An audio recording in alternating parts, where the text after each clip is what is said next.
अस्सलाम वालेकुम guys, welcome to my YouTube channel. आज की इस वीडियो में हम करेंगे CS 304 practical general quiz number 2। Graded है, तमाम स्टूडेंट्स ने इसको सॉल्व करना है और अच्छे मार्क्स इसमें गेन करने हैं। ठीक है, तो अगर कोई स्टूडेंट पेड क्विज करवाना चाहता है तो वो मुझसे कांटेक्ट कर सकता है जीमेल पे। जीमेल आईडी है irslakhtar@gmail.com। 10/10 मार्क्स जो हैं वो आएंगे और दो क्विज जो हैं आज की इस वीडियो में मैं आपको प्रोवाइड करूँगी। दोनों पेयर सॉल्यूशंस हैं। तो हम स्टार्ट करते हैं क्विज को। जो सबसे पहला हमारे पास MCQs है वो क्या है कि when an object of a class is the data member of an other class it is called. ठीक है, कि जब एक क्लास का ऑब्जेक्ट जो है वो दूसरी क्लास का डाटा मेंबर होता है तो उसको हम क्या कहते हैं, उसको हम कंपोजिशन कहते हैं। कंपोजिशन में हमारे पास इस तरह से होता है। Option number A is the correct answer.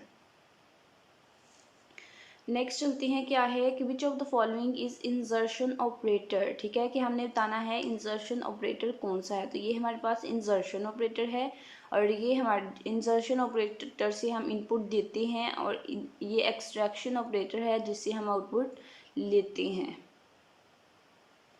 Next one है which of the following is true about aggregation. ठीक है, कि एग्रीग्रेशन के अबाउट कौन सी स्टेटमेंट जो है वो हमारे पास करेक्ट है। यहाँ पे देख लेते हैं स्टेटमेंट्स क्या हैं। The life of sub object is dependent on life of master class. Aggregation is relationship between container and contained object and weaker aggregation is a weak relationship. ठीक है, तो ये हमारे पास है aggregation is a weak relationship. ये हमारे पास इसका करेक्ट आंसर होगा। एग्रीगेशन में जो ऑब्जेक्ट्स होते हैं, दो ऑब्जेक्ट्स वो इंडिपेंडेंटली एग्जिस्ट कर सकते हैं। ठीक है, तो इट्स मीन कि ये रॉन्ग स्टेटमेंट हो गई। यहाँ पे लिखा है कि जो सब ऑब्जेक्ट होगा उसकी लाइफ जो है वो डिपेंड करेगी मास्टर क्लास पे। तो ऐसा नहीं है। ऑप्शन नंबर डी आपके डी जो है वो आपके पास इसका करेक्ट एंड वेरीफाइड आंसर है। नेक्स्ट वन है कि which of the following operator can not be overloaded by C++ language. कि वो कौन सा ऑपरेटर है जिसको C++ लैंग्वेज में ओवरलोड नहीं किया जा सकता। यहाँ पे ऑपरेटर हमें गिवन है तो हम इन सब ऑपरेटर को जो है ओवरलोड कर सकते हैं। एक है जिसे हम नहीं कर सकते और वो है डॉट ऑपरेटर। ठीक है, डॉट ऑपरेटर जो है उसको हम कभी भी C++ लैंग्वेज में ओवरलोड नहीं कर सकते। Option number C is the correct answer. Next one है which of the following is true about friend function. तो फ्रेंड फंक्शन के अबाउट कौन सी स्टेटमेंट जो है यहाँ से ट्रू है। तो देखते हैं हम। All of the given options access specified do has no impact on friend function. तो जी बिल्कुल ये स्टेटमेंट करेक्ट है कि फ्रेंड फंक्शन जो हैं उन पे एक्सेस स्पेसिफायर का कोई इफेक्ट नहीं पड़ता। यानी कि अगर एक्सेस स्पेसिफायर जो है वो पब्लिक है, प्राइवेट है, प्रोटेक्टेड है, कोई भी एक्सेस स्पेसिफायर है तो वो उसका असर जो है, उसका इम्पैक्ट जो है वो फ्रेंड फंक्शन पे नहीं आता। उसके बाद है कि friend function can be placed anywhere in the class. तो जी बिल्कुल फ्रेंड फंक्शंस जो हैं उनको क्लास में किसी भी जगह पे प्लेस कर सकते हैं। Prototype of friend functions appear in the class definition. ये भी स्टेटमेंट ट्रू है। इट्स मीन कि ऑप्शन नंबर ए हमारा करेक्ट आंसर होगा कि all of the given statements जो हैं वो ट्रू हैं। नेक्स्ट वन है कि हमारे पास एक कोड गिवन है, हमने बताना है कि कौन सा ऑप्शन जो है कोड के अकॉर्डिंग ट्रू है। तो यहाँ पे आप देखिए इंट मेन, तो हमारे पास str1 स्ट्रिंग है और उसके बाद हम क्या कर रहे हैं कि str1 इक्वल टू str1। अब ये देखिए str1 इक्वल टू str1 तो दोनों सेम हैं। तो इट्स मीन कि ये हमारे पास कौन सा आंसर होगा, ये होगा सेल्फ असाइनमेंट प्रॉब्लम। ठीक है, कि सेल्फ असाइनमेंट हो रही है, str1 ही str1 को असाइन किया जा रहा है, तो ये सेल्फ असाइनमेंट प्रॉब्लम है। Option number D is the correct answer और वेरीफाइड है। नेक्स्ट वन है कि इन C++ if new operator is use when is the constructor call. ठीक है, कि C++ में अगर आप न्यू ऑपरेटर यूज़ कर रहे हैं तो आप कंस्ट्रक्टर को कब कॉल करेंगे। मेमोरी एलोकेशन से पहले, मेमोरी एलोकेशन के बाद, memory allocate, constructor is call to, constructor जो है वो मेमोरी एलोकेट करेगा या फिर डिपेंड्स ऑन कोड। तो यहाँ भी हमारे पास है कि C++ में जब हम न्यू ऑपरेटर को यूज़ करते हैं तो कंस्ट्रक्टर को हम कॉल करते हैं मेमोरी की एलोकेशन के बाद, before the allocation of memory. Sorry, before नहीं, आफ्टर। ठीक है, मेमोरी एलोकेशन के बाद, after allocation of memory. Next one है which of the following function type can access the private data member of the class, कि वो कौन सी function type है जो क्लास के data member, private data member जो है उनको एक्सेस कर सकते हैं। तो वो है हमारे पास फ्रेंड फंक्शन। फ्रेंड फंक्शन जो है पब्लिक प्राइवेट सब जो भी एक्सेस स्पेसिफाई होगा उसको एक्सेस कर सकते हैं। और फ्रेंड फंक्शन जो है वो डाटा मेंबर्स को भी एक्सेस कर सकती हैं और नॉन डाटा मेंबर्स को भी एक्सेस कर सकते हैं। Option number A is the correct और वेरीफाइड आंसर।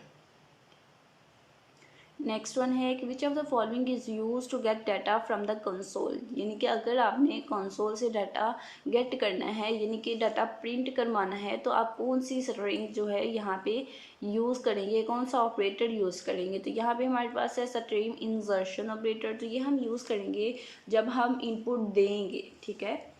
तो यहाँ पे क्या है operator overloading, binary operator, stream extraction. तो स्ट्रीम एक्सट्रैक्शन हमारा करेक्ट आंसर है कि जब हम कंसोल से डाटा गेट करेंगे तो हमारे पास स्ट्रीम एक्सट्रैक्शन ऑपरेटर जो है हम यूज़ करेंगे। Option number D is the correct answer. Next one हमें एक कोड गिवन है, तो इसमें हमने बताना है कि कौन सा ऑप्शन करेक्ट होगा। तो वो हमारे पास होगा कि सबसे पहले इसकी जो स्टेटमेंट होगी वो आएगी, फिर इसकी लिविंग हाउस और फिर एंटरिंग द हाउस।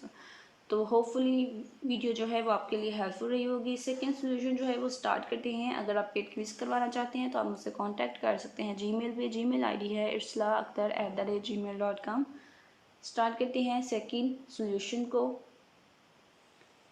जो सबसे पहला हमारे पास एमसीक्यूज है वो क्या है कि कैर एम्परसेंड ऑपरेटर इंट शोस, कि ये स्टेटमेंट जो यहाँ पे लिखी है ये क्या शो कर रही है कि ओवरलोडिंग हो रही है कैर ऑपरेटर की, ओवरलोडिंग हो रही है इंट ऑपरेटर की, सबस्क्रिप्ट ऑपरेटर की, या फिर एम्परसेंड। तो यहाँ पे जो ओवरलोडिंग हो रही है वो हो रही है हमारे पास सबस्क्रिप्ट ऑपरेटर की।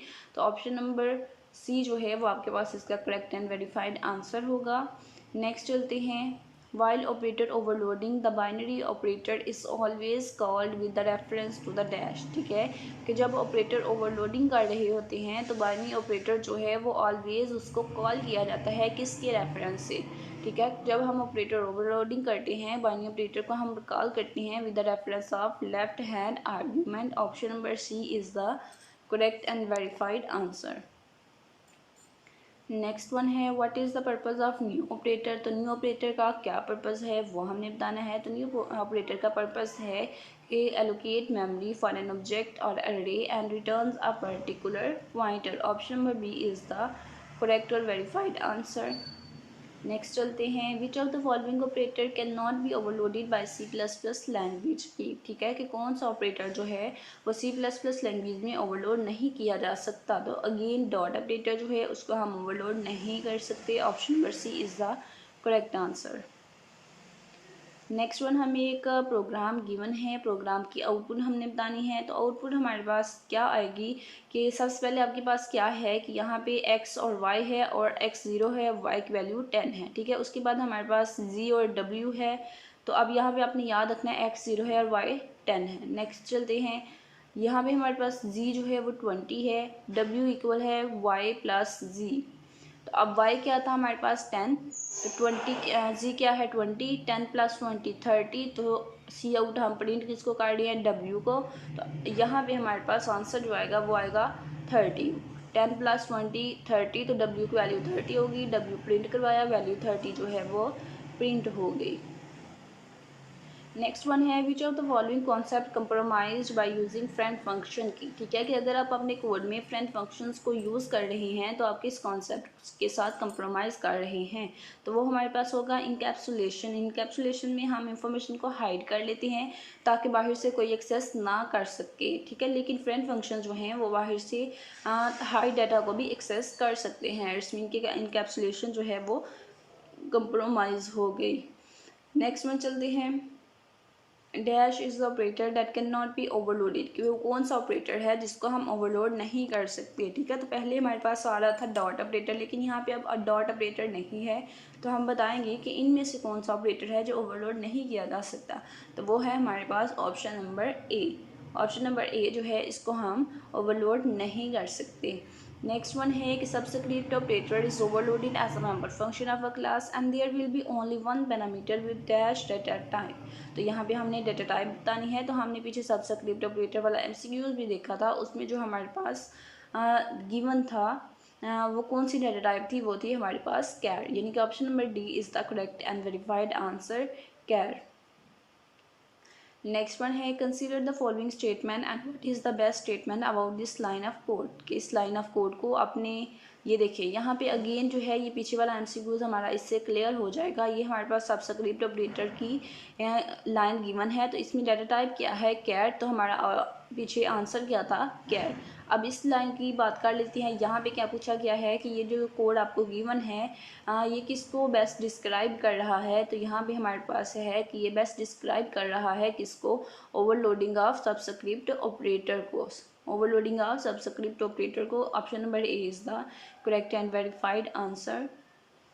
नेक्स्ट चलते हैं, what is the name of the base class in the line below, कि हमारे पास एक लाइन गिवन है, class truck colon public vehicle, ठीक है। तो हमने बताना है कि इन दोनों में से ट्रक और व्हीकल में से कौन सी क्लास जो है वो हमारे पास बेस क्लास है। तो जो यहाँ पे पब्लिक के साथ क्लास होगी वो आपकी बेस क्लास होगी और ये चाइल्ड क्लास है, ठीक है। व्हीकल जो है ये बेस क्लास है, ट्रक जो है वो चाइल्ड क्लास है, truck is also a vehicle, ठीक है। तो इसलिए ट्रक जो है वो इसका चाइल्ड है और ये इसकी बेस है। तो हमारे पास option number base and derived, parent and child भी कह सकते हैं, बेस एंड डिराइव्ड भी कह सकते हैं। तो यहाँ पे व्हीकल जो है ये हमारे पास बेस क्लास है। Option number D is the correct and verified answer. मज़ीद सॉल्यूशंस के लिए चैनल को जरूर सब्सक्राइब करें और अगर आप पेड क्विज करवाना चाहते हैं तो आप मुझसे कॉन्टैक्ट कर सकते हैं जीमेल पे। जीमेल आईडी है islaktar@gmail.com।